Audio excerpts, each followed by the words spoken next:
Hello everybody, and today I would love to introduce yet another PowerPoint game. Today's game is actually a reading game, so it's going to be quite simple. So I'll just be very direct and explain how you can use this to play in a class.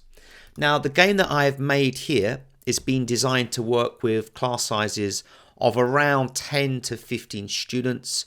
I will add another version that would be more useful for bigger classes, let's say around 20 to 22 students. Anyway, let's get straight into it. So this is the Encanto reading game. I am a big fan of using reading games in the classroom.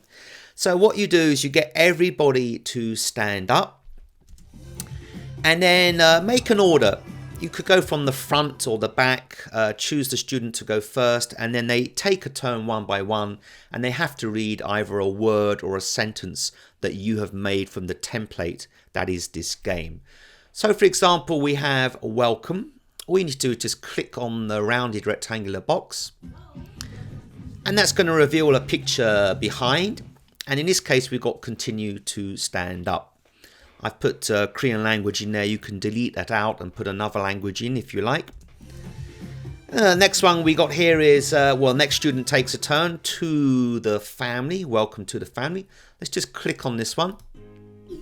So this is a little different this time. We've got sit down. And I've actually got two different pictures or two different animated GIFs that I've used for the sit down just to make it a little more interesting. So if they get either one of these pictures here, these animated GIFs, they have to sit down. And the last one, Madrigal, welcome to the family. This is the family of Madrigal. So let's just click on this last one here. This is the fun one. So choose another student to stand up again.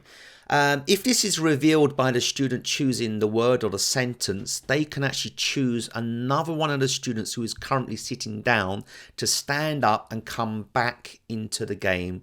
And that student can also continue standing up themselves. This is what makes the game a little more interesting and dynamic. Okay, so are you ready to read? Not play, but are you ready to read? It's a bit of a grainy image, that one. Anyway, this is round one. So there's some music here, Colombia. And what I tend to find with these games, if you are playing this for the first time, it can be a little bit difficult because some students are not quite sure how to follow this game. And if you are playing with very young learners who have never played, it can be very difficult. So just for example, I actually played this very game today with very young students, and it worked perfectly, but it took a short time just to get into the rhythm of playing this game. So this first slide is critical to make sure the students know how to play. So for example, number one, which is template. And of course, you can change this to be a word or a sentence of your liking. Just click on this one. So this student is going to continue to stand up. And you see I've got a little image there on the left, a PNG image of somebody standing up. I've also got Korean language there. If you're teaching in Korea, you can use this with Korean students. And it's going to tell the students that when they get this picture, they need to continue standing up. I know we've already explained it just before, but it's really good just in this first slide, in this first round, to establish the concept of how this game is played. So let's keep going. The template on number two. Yeah, we got sit down there. And another image is going to come up on the right hand side there, showing that that student needs to sit down.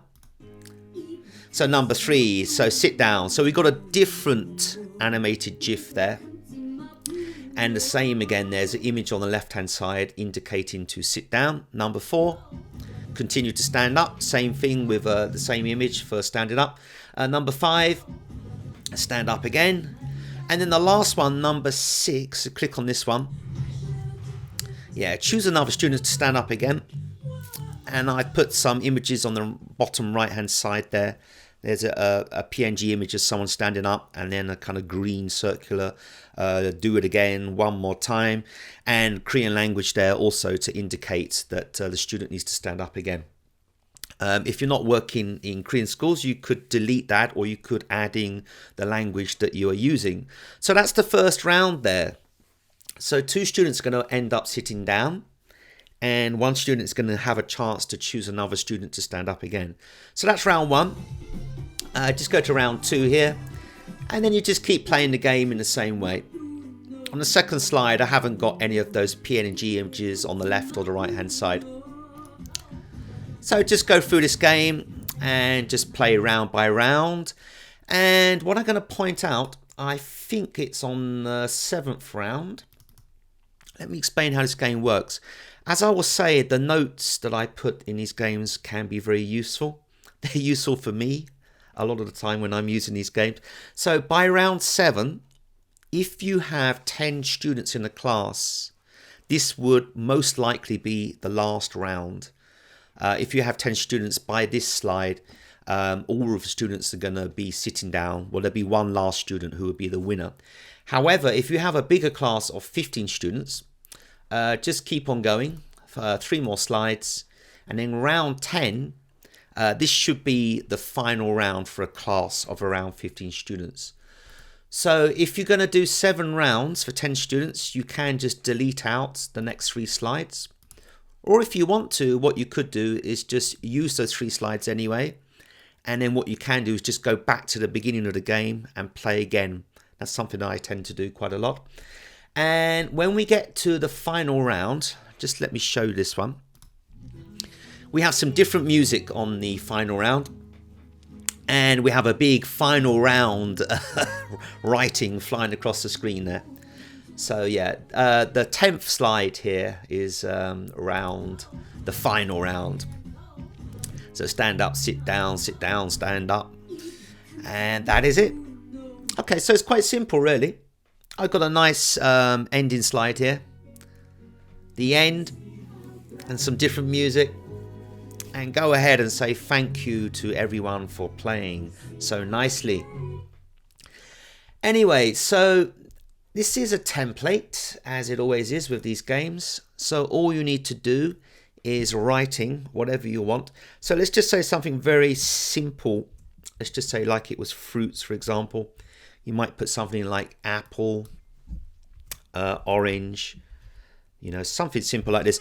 But you can make single words, full sentences. You can make longer sentences. In the case of like these words here, like apple, you're going to need to increase the font size to make it look more visible. If you're making longer sentences, you may need to decrease the font size. And this font is all in Comic Sans. I like to use this font because I think it's quite clear and easy to read. Okay, so that is about it. I cannot think of anything else I need to mention. So please go ahead and download this game from the Google Drive link that I will put in the description of this video. And currently getting close to 400 subscribers. So if anyone sees this video, if you're feeling in the mood, how about subscribing? And just on one very last note, I have opened up a second channel. Actually, it's been there a long time, but I haven't really developed it. On my second YouTube channel, I am going to only have these games. And I'm also going to work on doing more kind of tutorials and tutorials about other programs like Photoshop and LumaFusion, and also possibly some reviews of useful products. Oh, and other creative stuff, arts and crafts, storybooks, anything that's connected with being creative, with teaching, and also technology.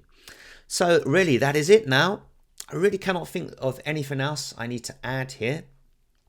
If anybody has any questions, then please go ahead and just write them in the comments. And that is it. I will be back with another video. Hopefully, if I'm working on schedule here, have something new to offer next Friday. I have a lot of other games, lots of games I've been using for years. So what I really need to do is to polish those games up and get them published so that more people can use them. And like I said, I hope this is useful. Actually, one last thing I would say is that if you want to use these games online, well, go ahead and adapt them. Some people have told me that they can adapt these games to working online. So I don't know, you could have like an in-out game. The students are in and out the game if they're sitting down at their computers. So I will think about that a little bit more. How can we design these games to work better for online classes? Because so many people are doing online classes these days. Anyway, take care. Have a great weekend and enjoy your teaching. Ciao, bye bye.